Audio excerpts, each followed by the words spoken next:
do my AirPods and stuff. No, you're fine. We're gonna keep going. I'm gonna mute you until you're ready. All right, little technical difficulties. We're back on a second stream. Sorry if you were watching that and you just totally got cut off. But it's part two. We're back. Roll with the punches, right? Figure it out. I just can't believe that you hated this Scotch so much that you pulled the plug.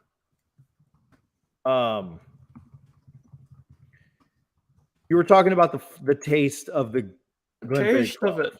Yeah, so it's just super basic of custardy, a little bit of vanilla. It's in aged sherry cask as well as bourbon cask, and you get a lot of the. To me, I get a lot of the bourbon notes on it. So like a lot of vanilla, and not the quite like crisp red apple that you get with a bourbon, but more so like again, it's like apple juice. Like it's just a very thin apple, so it's a more like watered down version of it. I was gonna say this about barreling for scotches, whereas bourbon you're using new oak for casks. You are using a lot of time in Scotch. They are notoriously like pretty stingy with a lot of like they're going to try to maximize profit margin, and so they buy a ton of used bourbon barrels, or they'll use a bunch of like old like sherry barrels, or pretty much anything that makes it taste better and is like cost effective. And it's a lot easier to buy a barrel that's already been used than it is to build your own. So that's why in this exercise and in a lot of time in general with Scotch, you see a lot of cask finished options out there, probably at a higher rate than bourbons, because it's more cost effective and ultimately helps add some dimensions to the Scotch as well as some complexity. So I'll agree with you. I do get some of the vanilla. I kind of like your custard take there. It's pretty sweet. I'm taking some time to get over the mustiness. One thing, another complaint. I don't love the 80 proof here. Yeah. Like I'm starting to kind of like some of the flavors, but the same complaint I have about some bourbons that are 80 proof, I'm starting now. Maybe I would hate the must of this more if it was 100 proof too. So like take the good with the bad, I guess. But 80 proof, is that pretty common for Scotch? Scotch is typically going to be the average Scotch bottle you're going to find is going to be a lower proof than the average bourbon bottle. Yeah. Okay. Don't love that. Don't love that. Yeah. Yeah. Again, my liver probably loves that. But I mean, do you feel like, you mentioned the word watered down with this. Do you feel like a lot of scotches kind of taste a little watered down like that because you are dealing with a lower proof than you do with bourbon? When you start throwing in the peat and the smoke, that kind of like that adds extra flavor to it, that maybe like instead of the oiliness that you get from higher proof, you have extra flavors and elements. So you lose a little bit of it. Remember what I said a few minutes ago with the barreling technique, like that Scotch love to maximize value and notoriously a little bit on the cheaper side. Sorry if either of you guys are Scotch, but they know how to maximize. I don't know what Ben's doing. It's a disaster over there. But this Scotch whiskey makers typically will find ways to maximize their value, and watering it down is another way to go about doing that. So you'll typically see a lower proof Scotch for a reason. There you go, Ben. That looks good. Ben, are you liking this at all? Do you like this Scotch much? What are your thoughts? Yeah, I don't feel as I don't hate it. Yeah, I don't hate it that bad. Like this isn't that bad to me. I know I'm gonna like the Glen 18, and I've smelled the other three, and they are nightmares. All right. Well, I reject your theory there. So TJ wants something that's gonna have a little bit more complexity to it. He wants a little bit more proof. He is afraid still of the brininess, I think, based on him thinking there was brininess in the Glenfiddich.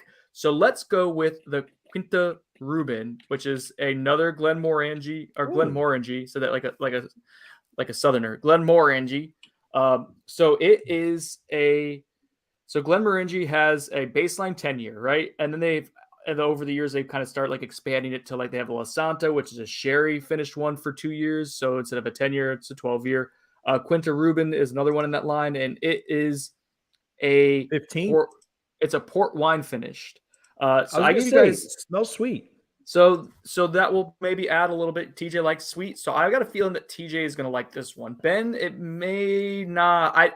So I'm curious to get your guys' thoughts, but it's going to be finished in port wine, so that's going to be the big difference here. It's going to be similar to the Glenfiddich with the baseline of it, but that 2 years of aging in port will change it. I mean, just look at the color. Hold that up, TJ. Yeah, much darker than what you would say like the normal. Like this is a normal Scotch. It's just very, very clear. So, yeah, Quinto Rubin.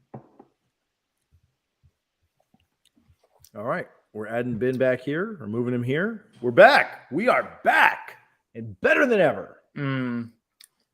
Debatable. This is more bourbony than the last one. How so? Less, what are you getting? Less funky. I'll say that too. Like less musty, less funky. Nose is not as sweet. Okay, does the barrel not come through as much on the nose for you? I think so. I don't have it right with me. But the Quinto Rubin to me is super candied. It's more so on the taste. Better. It's more so on the taste than the nose, though. Yeah, it's the taste or the nose. You're still getting more of that kind of maltiness, a little of the coffeeness. But to me, it's very berries and cream. That's how I would describe that. You're getting that taste nice... good. Mm-hmm. Look, I'll say that. Like taste is not bad on this at all. This is the Glen 18. No, go with the Quinto Rubin. Ooh. Don't go with the Glen 18. I know you want to get to it, but that'll we'll save that one for the end. I think is how we'll go about doing that, Ben. Yeah, this is better. This is not. What's the proof on this? 80 again? No, this one's higher. It's 92 proof, so it's a respectable. Is it the port cask? Yes. This is a little bit more up my alley for sure. Down my alley, up my alley. Oh wow. Okay, never mind. I had thrown this in wrongly. This smells great. See, I love the smell on this. You like the smell? This is very much like Midwinters. No, I don't think it's that. No, that thing is like this on steroids. There's like a there's like a berry undertone, but like the Midwinters is like in the face. This is port, right? This is port. Yep. Oh, okay, makes sense. Yeah, so it's a port man Scotch. So what you get with the plum, and this is a pretty affordable offering. I think it's like in the $60 range. So you're talking about a 14-year-old Scotch there for $60 is proofed adequately and pretty easy to find. Yep, you can find that. Scotch is pretty easy to find. Well, yeah, it is. It's not in America. It's not as heavily pursued as bourbon is. So unless it's something like an Octomore, which is considered one of the highest peated concentrated Scotches out there. You can find it in most places. What is the name of this? Cousin Reuben? Quinto Rubin. Quinto Rubin. Which it means something. It's I think it might be the region of like this Portugal. is another Glen. This is a Glen product. Yep. This is Glenmorangies, but like they have a 10-year base, Ben, and then this is just that 10-year stuff basically put into a port barrel for an extra 4 years, and it gets this nice creamy berry. I love what the port finish does to the mouth feel, like because a lot of times, like to me, if something finished in port, it kind of adds this layer of like almost like a walnut or an almond, any kind of nut, I guess, like a denser nut kind of has like a waxy coating to it. It does that for the port wine finish. Like I don't know why, but that's how my brain associates it. It gives a nice mouth feel. Yeah, so I don't love the nose on this, but I do think the flavor is good. I'll give it to you on the flavor. Ben, you like the flavor interesting. too? The nose. The more the nose kind of sits there, I feel like I'm pulling out a little smoke. I know you're saying that doesn't exist here, but I just feel like there's a little bit of, maybe it's not smoke, maybe just scotchiness, which I don't know how to characterize yet. I'm pulling up to see if there's any smoke in there. I don't. If it is, it's really mild. Mm-hmm. Are you getting the maltiness, the mustiness, the funkiness? It could just be the funkiness from the malt. That's what I'm smelling. Yeah, 100% malt product. All right. So you like this one more than you liked the Glenfiddich 12, both of you. Safe to assume. Oh, I don't know about that. I feel like I feel like I like the. There's definitely a fruitiness in the Glenfiddich that I enjoy. But I think the finish here is really nice. I think the finishing of this Scotch is. I like it's a little higher proof too. Yeah.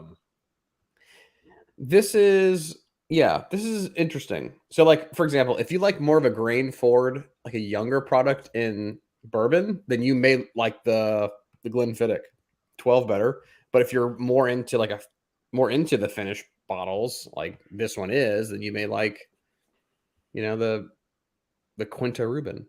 Quinta Reuben. So Possibly. So I'm trying to think of where to go next. I think this just shows what, like, because Scotch is so prominently finished so often, this kind of just shows, like, if you take just a couple years and what a normal Scotch would be like, which is a little bit of seasoning, changes it up a ton. So you guys have talked about smoke. You've talked about the saltiness, the brine. I think I want to go aggressive here and show you what How bad smoky. I can get.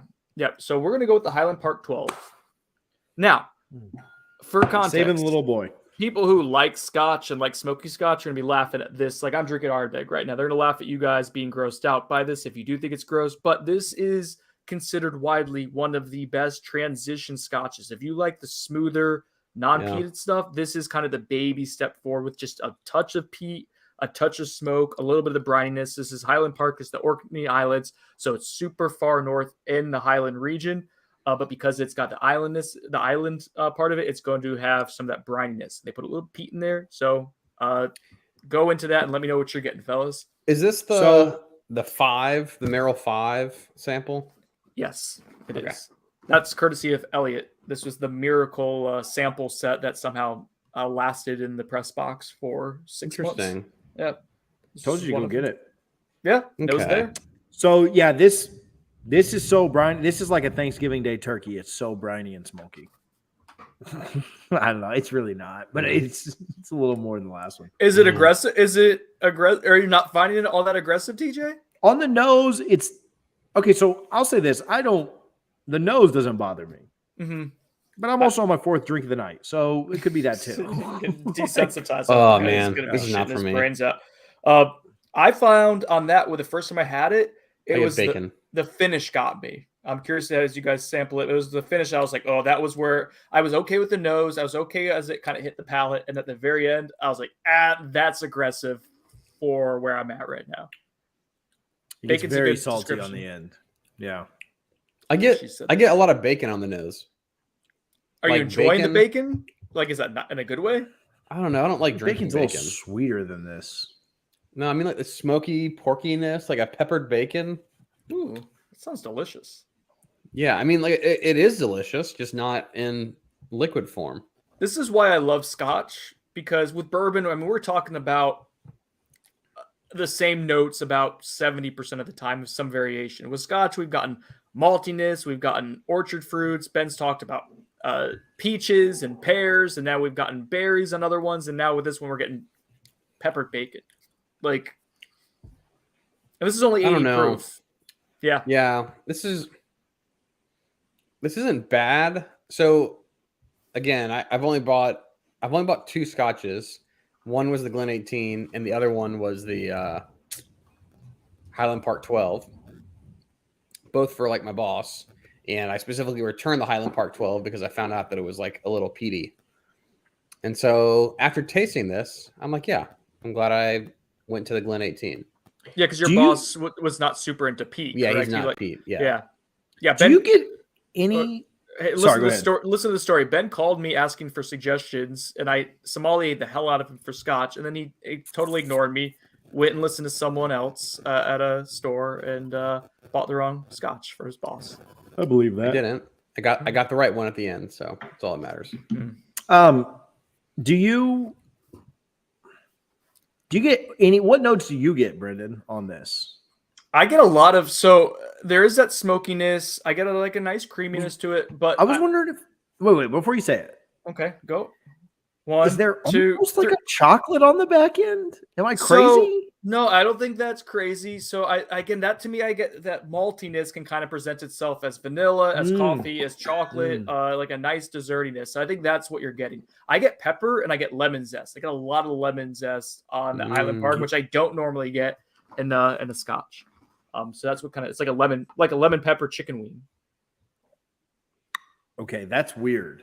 I mean, I love lemon pepper chicken wings. Don't get me wrong, but not in a glass. lemon pepper chicken wings. But there's like a fattiness to it. It's weird. Like I'm getting bacon, and you're getting like a chicken wing. Like I get a chocolate. there's definitely like I get a chocolate on the end, kind of like a full palate kind of coating something going on. So I find this, Ben, it's funny you mentioned that. So with the Ardbeg, there's some other, like, Lafroig is another super smoky one. Yeah. Lagavulin, if you watch Parks and Rec, like Nick Offerman, like he's associated with that.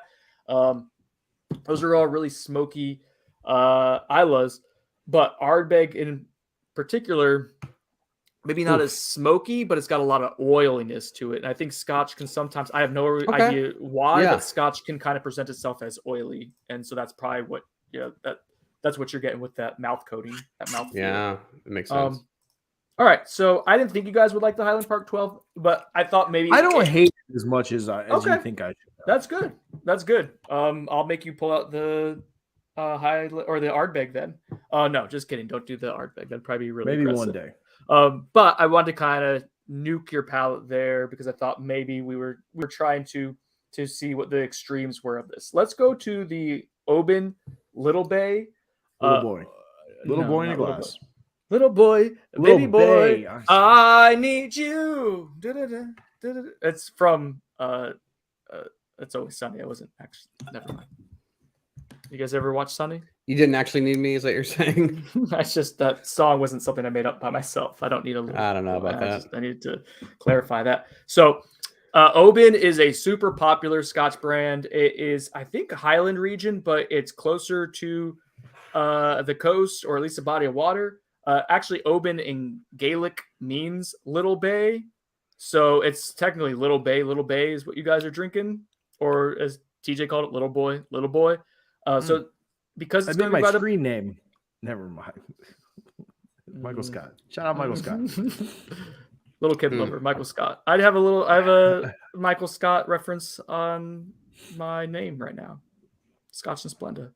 Okay. Anyways, all right. So Little Bay is something that Costco gets like at $35, like about $25 off, like once a year. It's such a great deal. Yeah. The shop right across the street from it, my Goes Costco and buys it probably. Maybe if they do, they sell it at $99. Yeah. Oh, wow. 3 times as much. It should be about like $50 probably. So, yeah, let me know what you guys are getting on this. I don't want to say too much more than where it's from and kind of its background here. This is like so much more vanilla than the last one. So I feel that's just because I'm getting less peat, like less smoke and less bacon. And are there some berry fruits though? Is there some fruitiness on the front end, or am I crazy with that? No, I think that's reasonable. And I want to go in the lemon? direction. Maybe a lemon, honey. A lot of lemon and honey. Honey and lemon. This is super malty, but in a good way. And there's a brininess to this, but it's light brine. But going off of the Highland Park, which is a higher level of brine and smoke, there shouldn't be smoke. I don't think you guys are getting smoke, but there is a little bit of I'm using the same glass, so it's probably just that's smoke, it. Yeah. I mean, what do you want me to do here?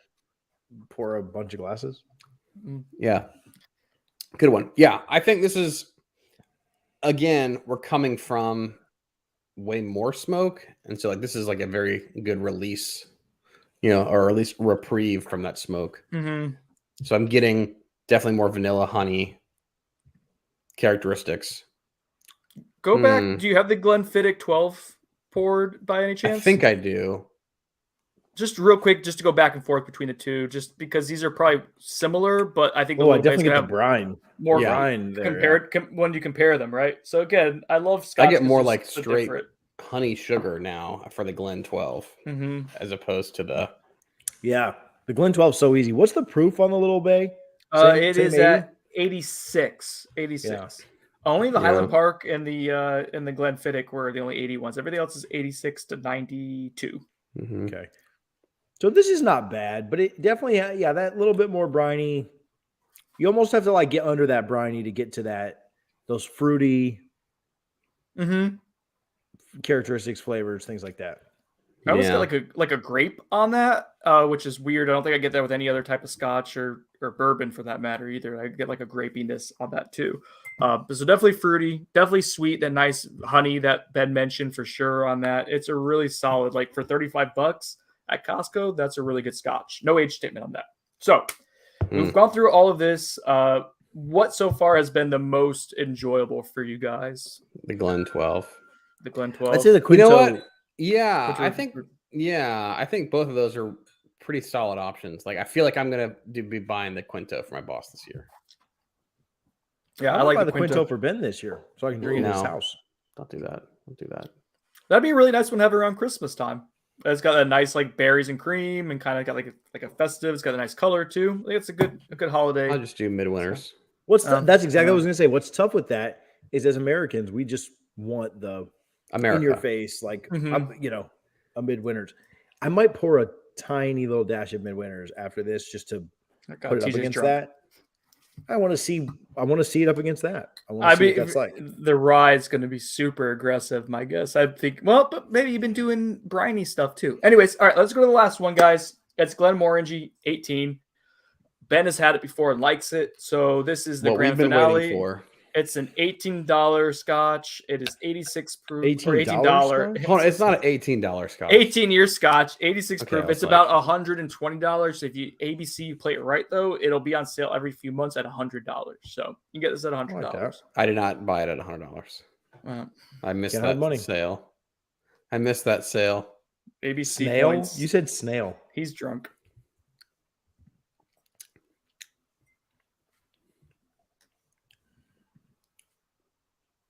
Yeah.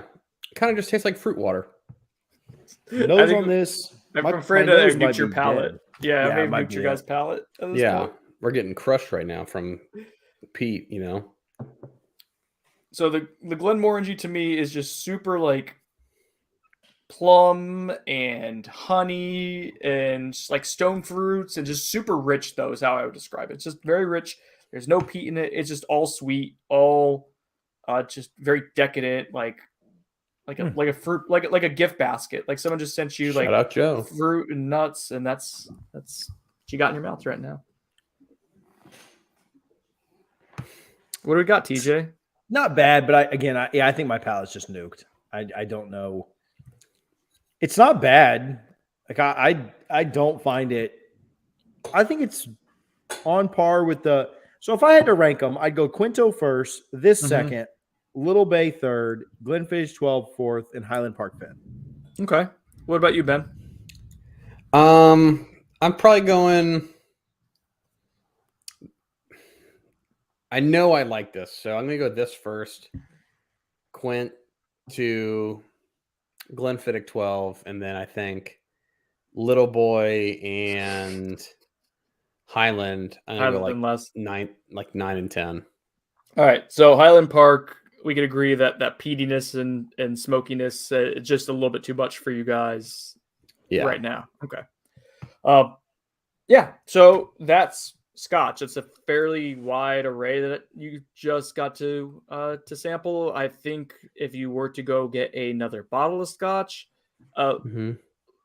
something finished, I think it's going to be kind of. I would look at like Macallan, which is a little bit more expensive than it probably should be, but it's a sherry finished and super friendly. But it's got some nice. Like, the nose on Macallan's beautiful. So if you guys are liking the Glenmorangie Quinta Rubin with the port finish one.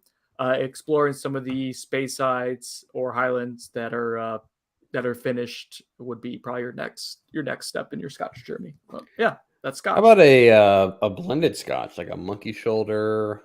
Monkey Shoulder, action? super solid. I think Monkey Shoulder has some either Glenfiddich or Glenlivet is in it. So it's one of three. Yeah, there's yeah. Hold on. So and I like some people hate on blended Scotch. I think there's actually like a lot of really good, like Johnny Walker. People hate on Johnny Walker Black, and I think it's really solid for $30. And Johnny Walker Green is actually really, really nice and complex, like at $55. So blue is a bit overpriced when I've had it. It's really good, but it's not worth like $200 for a bottle. So yeah, I think you could probably find we haven't reviewed it yet, but Corona gave you guys to give to me a bottle of the Glasgow blend from King Street And I think that's what it was. But it It's is a sherry cask finish, I think. Sherry cask, but there's some peat in there. I thought it was super nice. I've enjoyed it. And it's got that sherry cask shows up, but it's got a little bit of peat in it too. And it's super custardy and really, really good. And that's a blended one as well. And it's just a good example that like blend can be fairly high quality. Yep. So that's Scotch. You've been sommeliered. Ben, are you buying any Scotch anytime soon? These weren't as bad as I thought. I will say that though. I don't have a preference towards any of these. I don't lean towards any of these right now over my bourbon collection, but we should rate a Scotch to see kind of where we come out with. We could do the Ardbeg next week. Let's go. I think the goal of this was for you, like especially like for TJ, like the next time that TJ was like introduced to a Scotch, like to be able to like appreciate it a little bit more. And I think mission accomplished, maybe, to like at least you won't be like grossed out by like a Space Side one, like a Glenfiddich, a Glenlivet. You'll at least be able to be like, oh, there's some decent stuff going on here. Fair? Yeah, I don't hate these. Okay. Hey, you hated it going into it. You don't hate it now. That's baby steps. All you gotta do is if you drink enough of anything, you'll be fine. Well, yeah, that's true. It's a good way to look at it. Thank you, Brendan, for imparting your wisdom into us. Whoa. Do we have any pursuits and purchases this week, gentlemen? Mother's Day. You guys buying any Scotch for your moms? Probably not. So I didn't purchase. Well, you purchased something for me, but we'll get to that in a minute. I did want to show you guys something. So before I was out of town this past week, I had put my barrel finishing experiment. I did want to put it on hold. I didn't know how far to keep advancing it. About a week ago, maybe 10 days ago, I put in a blend of Old Forester 1910 and Old Forester 1920 and filled out the rest of the barrel, the 1 liter barrel, with a bit of Old Forester 100 into a Cabernet finished barrel. Whoa. After I didn't try it for 3 days, and I was like, let's see how this is. And it was a nightmare. It was super oaky and also super wine finishy. It was gross. And then I let it stay for another 4 or 5 more days. So I finally got to a point where I was like, okay, this isn't awful, but it's aging so fast and so aggressively. I don't know what's going to happen if I leave town for 4 days and come back. Like, it might be completely wrecked. So I thought it was salvageable where it was. I bottled it. Dude, look how dark this is. This is after like 8 days in a barrel that was Cabernet finished. That is red. Like, this is compared to just like a normal bourbon. Yeah, this is a super dark. dark. Yeah.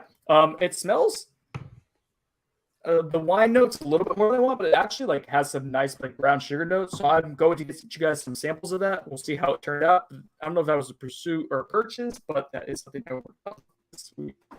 I was amazed at how quickly this turned into a red bottle of bourbon.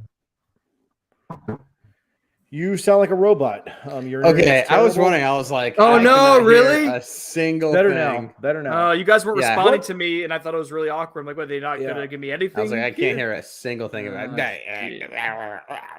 What did I buy for you? What did I buy for you? It might be a Miami-based store pick. Ooh. Yeah, that's coming later this month. We bought a store pick from the Miami Bourbon Society. Shout those guys out. Hola, Miami Bourbon guys. What is that? It's the maple. It's the Taconic double barrel maple rye. Right. That all right. Hey, for a good price too, $65 a bottle. I figured they were going to be like pretty expensive. So, shout out to that. Yeah, I'm excited to get those.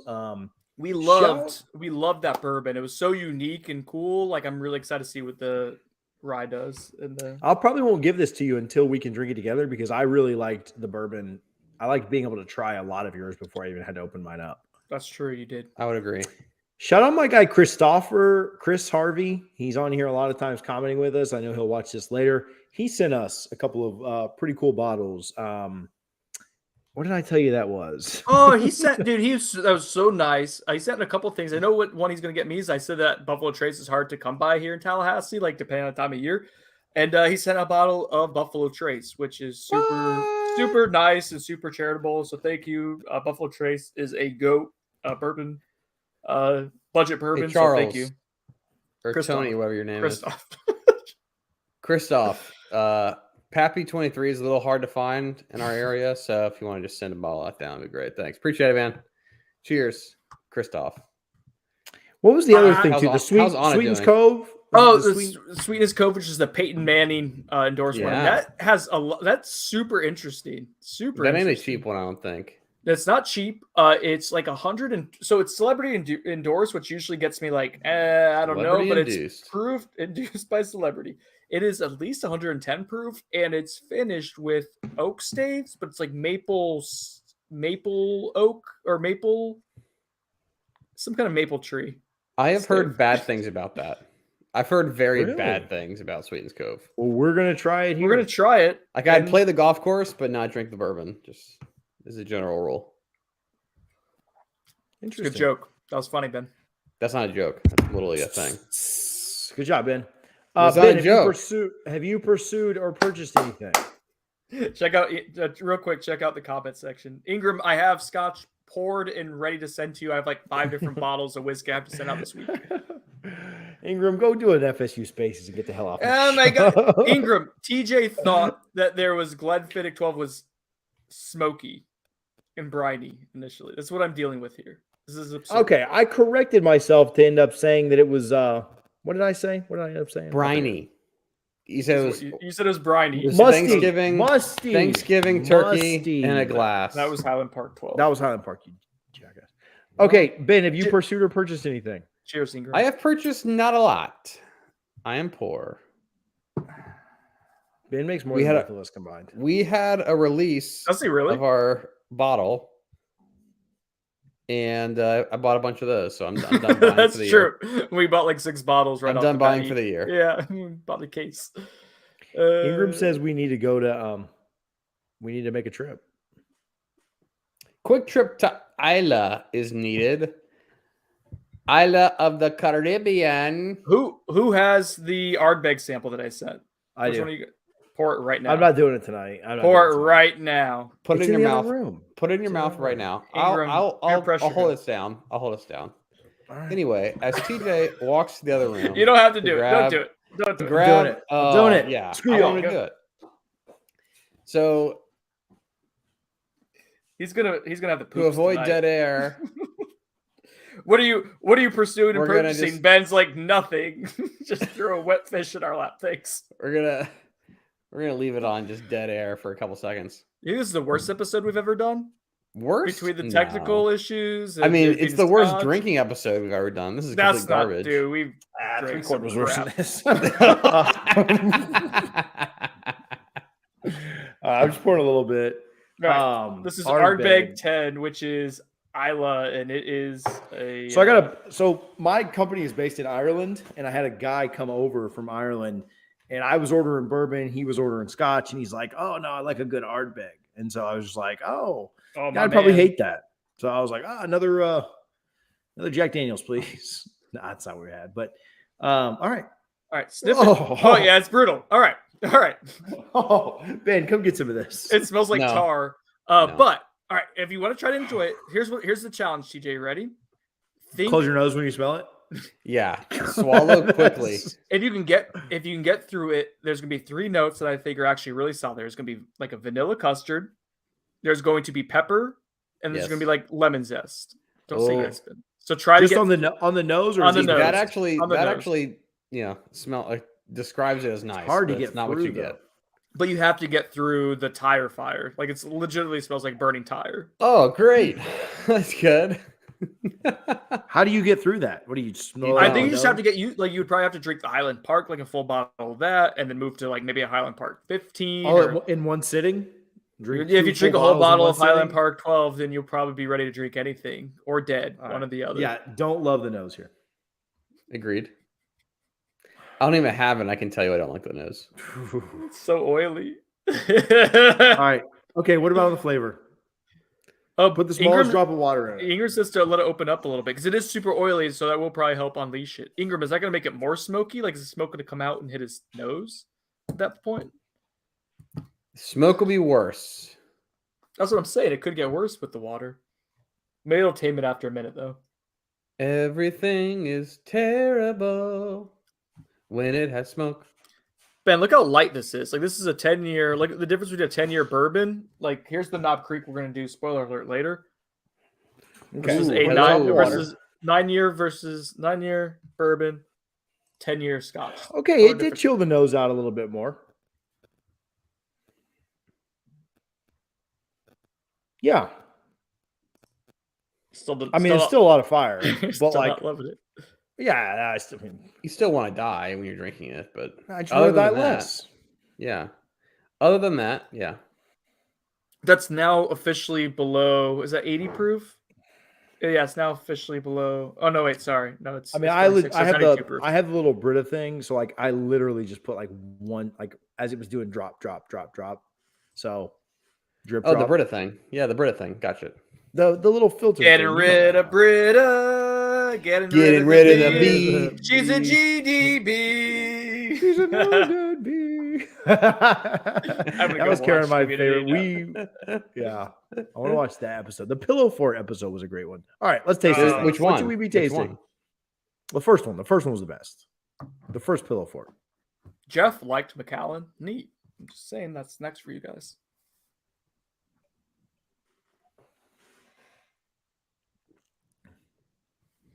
What should I taste? Because that was wild. What should I be tasting? If you can get through the smoke initially and the intense brine, I go back to the custard and a lot of pepper. I could get the custard, maybe pepper, but it's like under a thick layer of that. Yeah, it is. And that's kind of what I like Scotch, because it forces you to kind of focus on different things. Yeah. And that brine is really intense on the finish. Like there is this like just salt water taffy kind of vibe to it too. But yeah, I love Ardbeg. I love Lafroig. The smokier the better for me typically. Yeah, I don't love that. Oh, what did Brad gave us his Octomore, and then I broke his glass. But Octomore was amazing. Yeah, thanks Brad for letting us break your things. Yeah, he was moving out anyways. It was gonna be someone else's problem. He just has one less glass to move, so you basically saved him a trip. Oh, Brad, you're welcome. All right, get us out of here, Brendan. What are we reviewing on Thursday? We are reviewing. We decided to go back to our roots as a budget-ish bourbon show, and are reviewing Knob Creek little mini samples that TJ sent us. That was $1 as a gag gift. Do you think we would drink it a year later? We're gonna drink it. We're gonna rate it. We're gonna review it. Knob Creek. Thank you guys for bearing with us with the technical difficulties tonight. If you're interacting with us, do it on social media at Bourbon on a Budget everywhere. We really enjoy seeing what you guys are drinking, even if it is Scotch, now that we have been sommeliered. TJ's join us on Thursday. Join us on Thursdays. Shout out to the good folks at Graham Co. I'm going to go grab some gummies and get out of here. Oh my God, don't do that. TJ Pittenger, Brendan Sonnone, Ben Cock. Cheers. Cheers. Cheers. Forrest, edit this episode for